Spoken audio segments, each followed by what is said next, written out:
nom du Père et du Fils et du Saint-Esprit. Amen. Alléluia. Christ est ressuscité. Alléluia veut dire louer le Seigneur. Chers abonnés, amis spectateurs d'Ave Maria TV, louons tous le Seigneur à travers notre 8e émission intitulée Sur les pas de Jésus. Aujourd'hui, nous allons vous entretenir de la fête de Pâques, de la résurrection de notre Seigneur Jésus-Christ. Puissiez-vous célébrer Pâques avec le Christ ressuscité en faisant aussi votre Pâques, c'est-à-dire votre passage. Écoutons les différents textes proposés pour la fête de Pâques.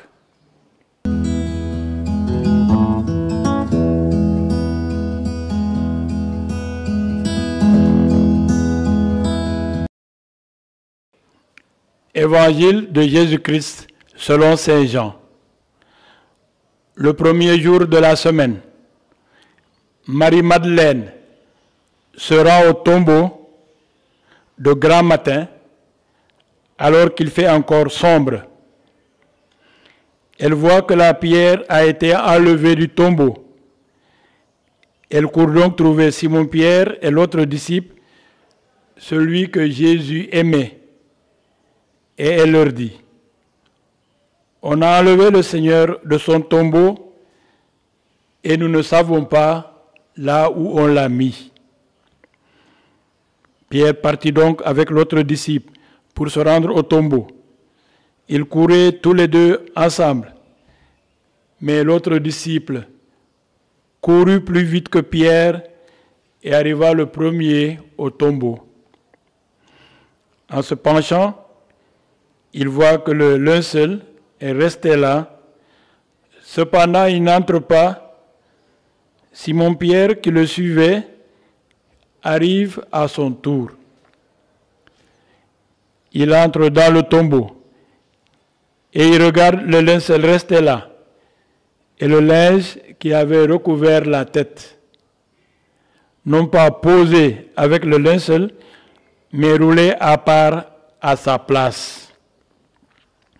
C'est alors qu'entra l'autre disciple, lui qui était arrivé le premier au tombeau. Il vit et il crut. Jusque-là, en effet, les disciples n'avaient pas vu que, d'après l'Écriture, il fallait que Jésus ressuscite d'entre les morts. Acclamons la parole de Dieu, louange à toi, Seigneur Jésus.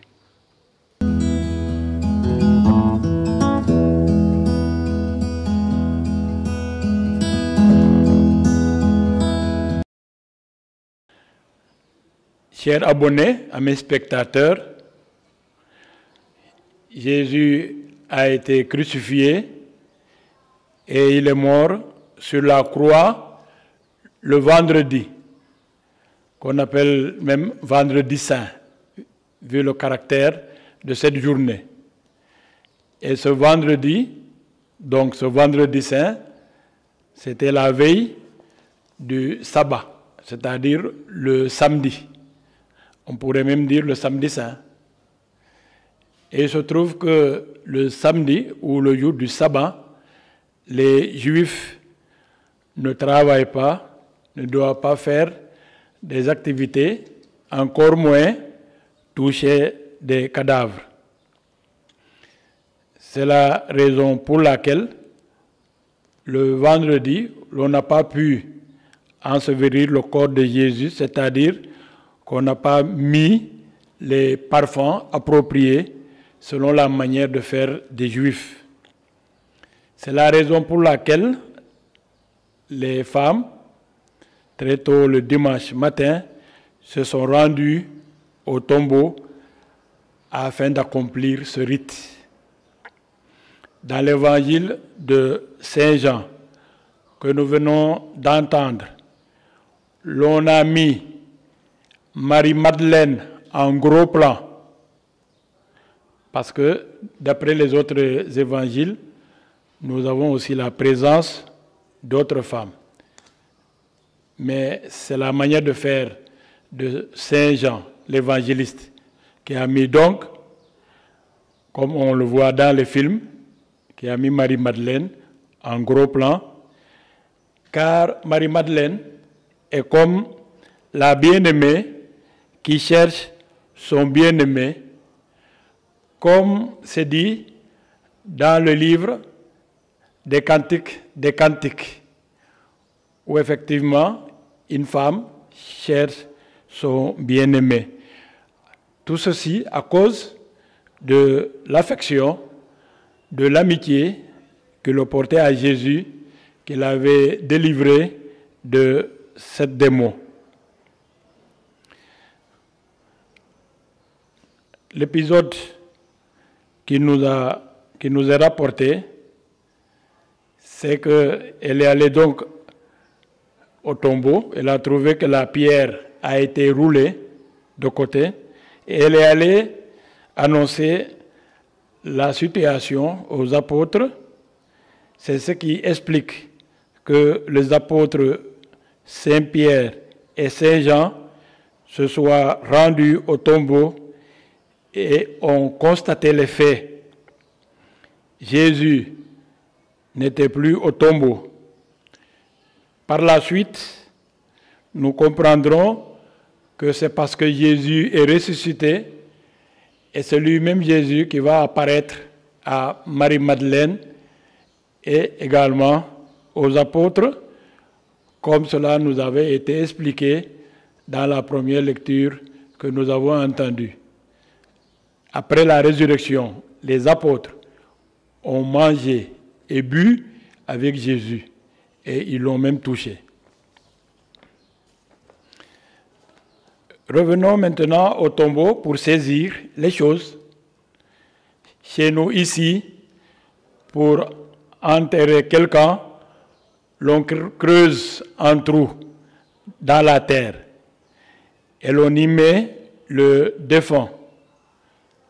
Au temps de Jésus, l'on creusait dans la roche ou la colline pour créer une sorte de chambrette que l'on fermait avec une grosse pierre en forme de roue. C'est ce qui explique qu'il est question aussi de pierres roulées.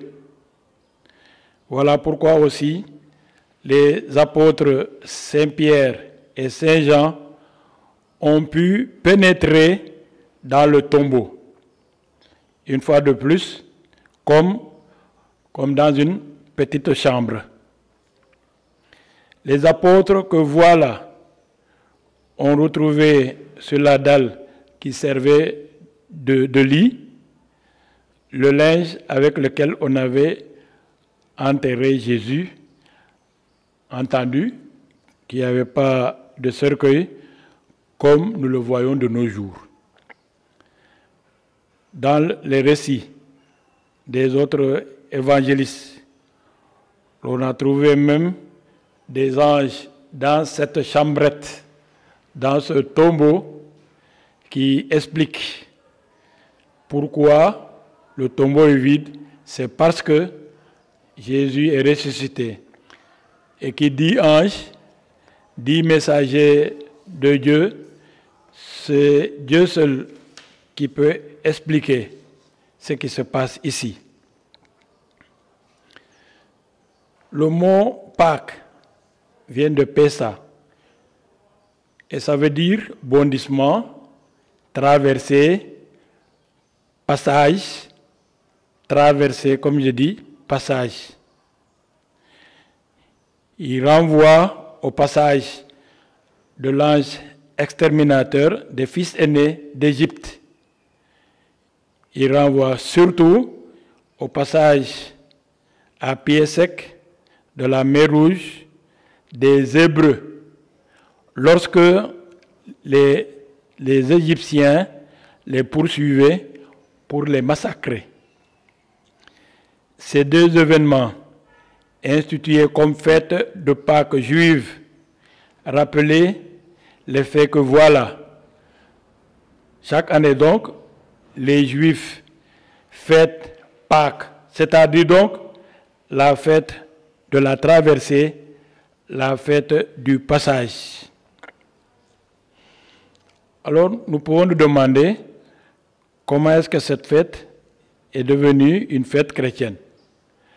C'est tout simplement parce que Jésus, mort le vendredi saint, est ressuscité le dimanche au moment où cette année-là, les Juifs célébraient la fête de Pâques.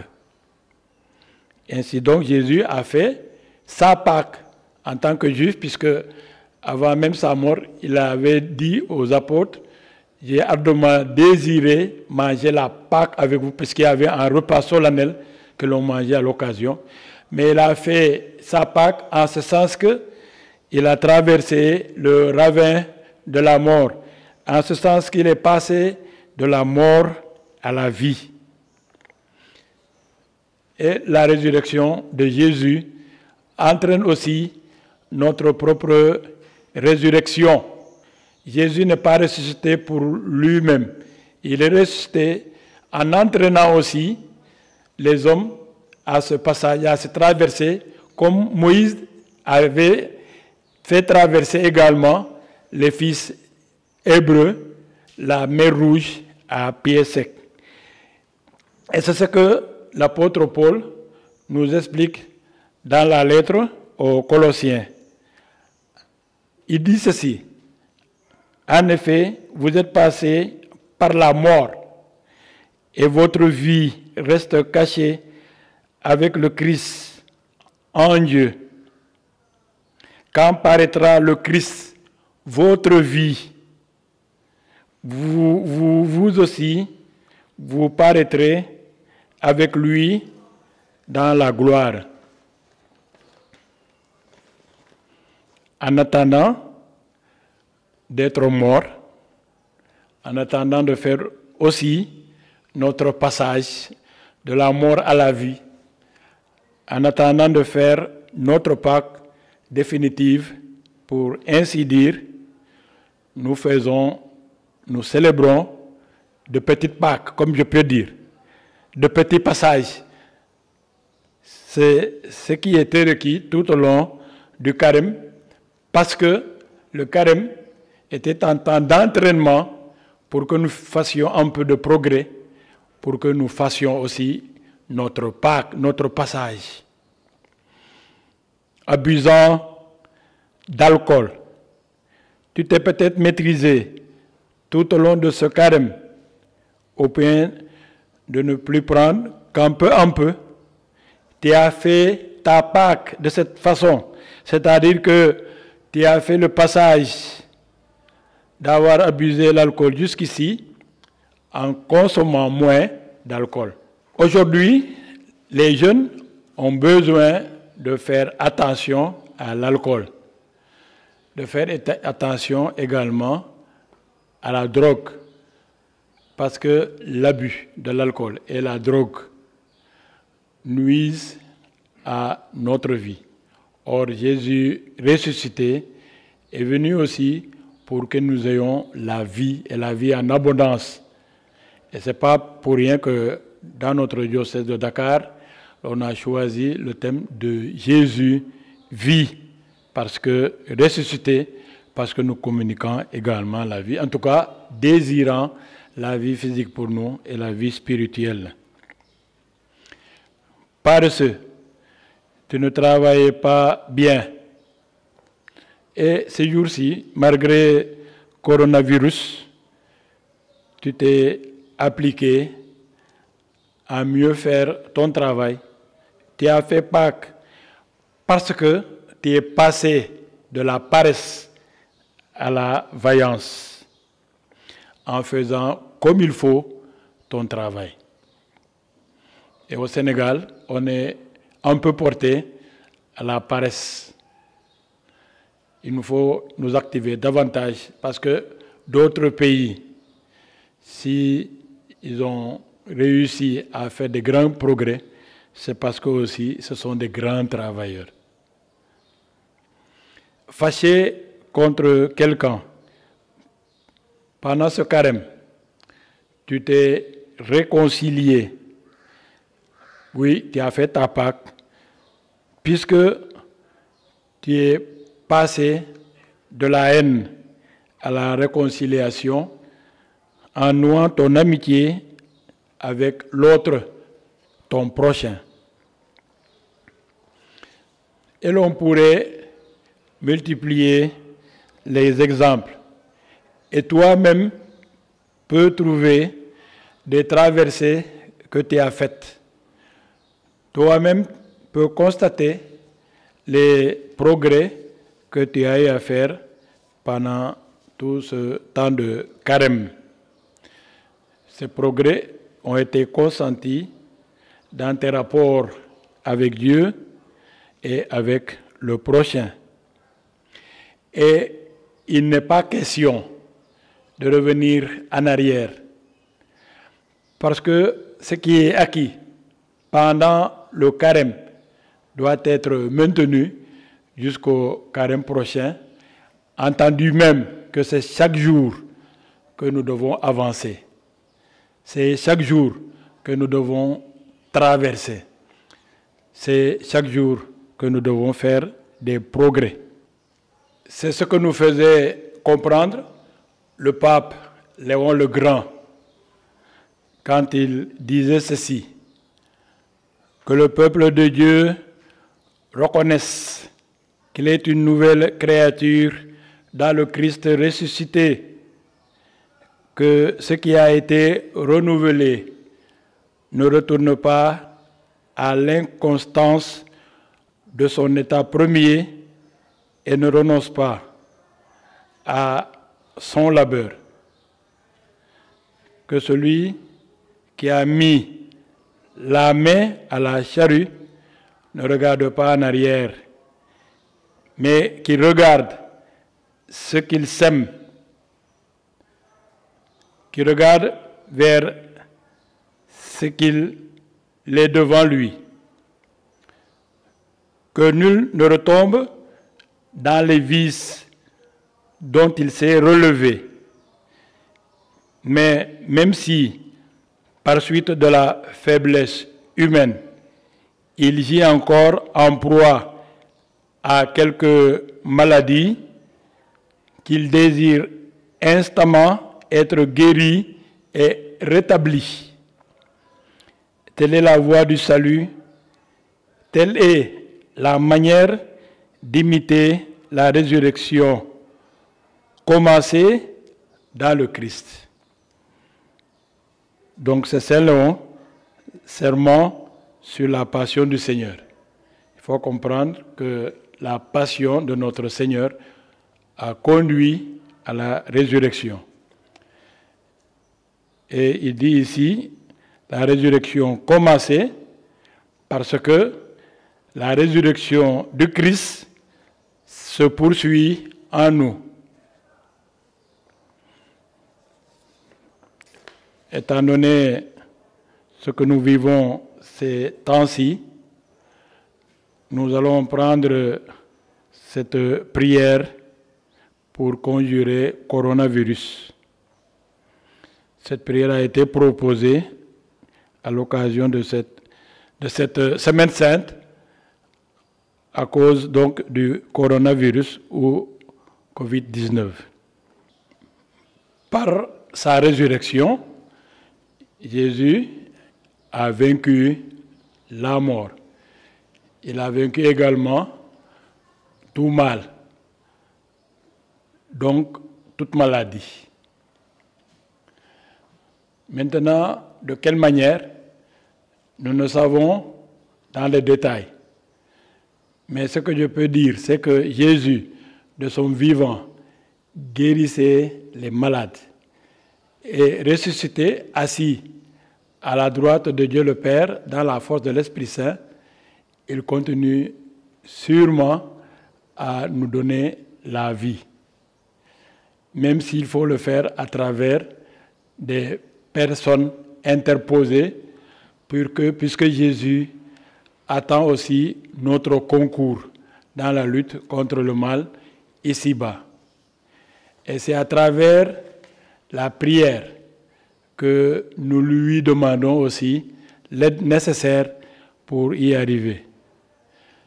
Nous faisons cette prière qui a été proposée pour la Semaine Sainte en vue de la pandémie, coronavirus. Seigneur Dieu, tu protèges tous ceux qui espèrent en toi. Bénis ton peuple, garde-les sains et saufs. Sois pour lui un défenseur,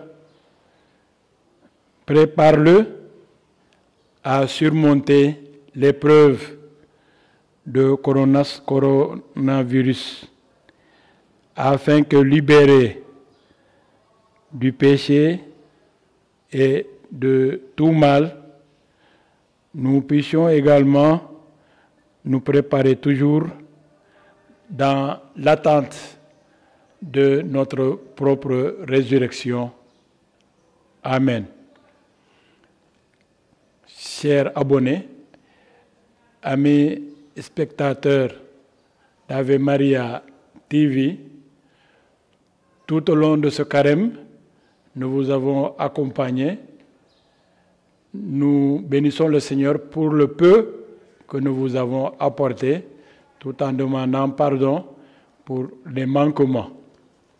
C'était une expérience assez riche. Nous vous donnons rendez-vous au temps pascal sous une autre forme. Nous tous faisons le passage, faisons des progrès. La prochaine fois, nous ferons aussi notre Pâques, c'est-à-dire nous ferons encore mieux. Alléluia. Bonne fête de Pâques.